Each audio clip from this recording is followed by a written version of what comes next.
What's up, everybody? Welcome to the Hawks Nest, where we're talking about the Week 7 matchup versus the Wisconsin Badgers for the Heartland Trophy. The game is taking place at Camp Randall Stadium in Madison, Wisconsin. Wisconsin is a 9.5 point favorite, and the over/under is 37. So last week, Iowa played Purdue. So a little recap about that game. Offensively, it was the Eric All, Caleb Johnson show. Deacon Hill really struggled in his first start, going 6 for 21 for only 110 yards and a touchdown. Bright spot in the passing game, and really the only part of it is that Eric Hall finally stood up. Excuse me, finally stood up, had 5 receptions for 97 yards and a touchdown. However, the star of the show was really the run game, which Iowa had been struggling with the last couple weeks. Caleb Johnson returned from an injury, didn't disappoint. He had 17 carries for 134 yards and a touchdown, including a 67-yard run on Iowa's first possession. And then running back two, LaShawn Williams also had a great game, finished with 13 carries and 17 yards. Defensively, Iowa's D-line really played lights out. They tallied 6 sacks and accounted for 11 out of Iowa's 12 tackles for losses. The unit was led by Iowa senior Joe Evans, who had 4 tackle for losses and a sack himself. Cooper DeJean is starting to find his groove. He recorded an interception for the second week in a row.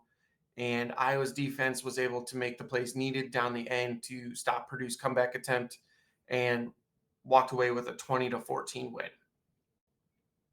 So the biggest question heading into this week's game against Wisconsin is, how do we get Deacon Hill comfortable?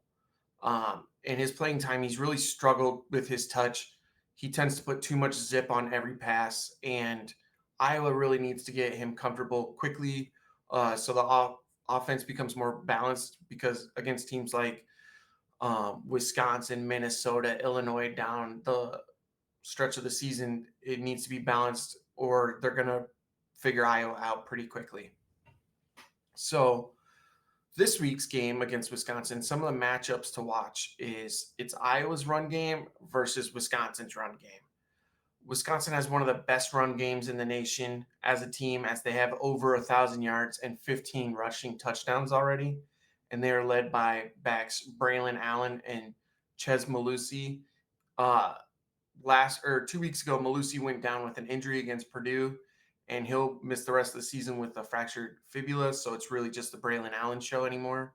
But Wisconsin quarterback Tanner Mordecai, he's sneaky athletic, and he's gotten more involved in the run game, especially against Purdue, Georgia Southern, where he had multiple rushing touchdowns. On the flip side, Wisconsin has one of the best run defenses in the country, coming in ranked at 27th. They only give up an average of 107.4 yards per game, where Iowa, being a multi-back running offense, it'll need big contributions from both Caleb Johnson, who has 225 yards on the season, and LaShawn Williams, who actually leads Iowa with 285 yards. The next one is Wisconsin's secondary versus Iowa's passing game. Wisconsin has some DBs that are real threats. Corner Ricardo Hallman is tied for the nation in interceptions with 4. He's all over the field making plays. And with Deacon only going into his second career start, there could be opportunities for those DBs to make plays.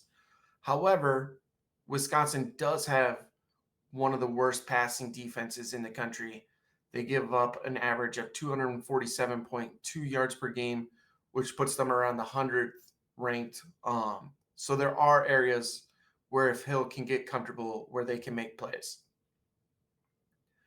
So some Wisconsin players to look out for. Number 1 is obviously Braylon Allen. He's the junior running back. The offense flows through him. He's a top 5 running back prospect in the upcoming draft. He'll be the workhorse even more following Malusi's injury. He leads the team with 73 carries for almost 500 yards and 7 touchdowns. One reason why I picked him is because from last year to this year, you've really seen his game evolve with Coach Fickle, and he's actually becoming more of a receiving option. He's already doubled his career receptions. He has 18 this year for 64 yards.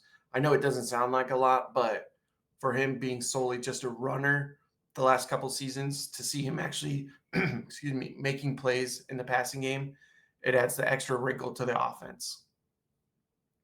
The second is Shamir DK, a senior wide receiver for the Badgers. He is a speedster that will make you pay if you don't jam him hard at the line. He leads the Badgers with 20.7 yards per catch. And I know I say this every week, but with a guy like DK, it'll really put pressure on Iowa's number 2 corners, whether that's Jamari Harris or Deshaun Lee. They'll have to elevate their game as the number 2 receiver for almost every team has had big games against the Hawks.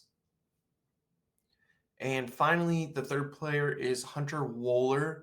He is a junior safety. He leads the team with tackles with 50. He plays more up towards the line in in Wisconsin's 3-3-5 style defense. He has a high football IQ and can be seen constantly making adjustments to the secondary and putting them in the right positions. So with all that being said, it is time for the prediction. And I went back and forth with this one because Iowa Wisconsin is one of those games where it's literally flip a coin to pick who you win.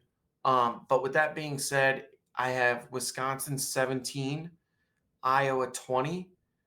And I think Iowa's defense finally is starting to find their groove, so they make enough plays to shut down Allen in the run game, and therefore forcing Tanner Mordecai to beat them with a passing game that while they can gain yards, they've actually had trouble scoring through the air.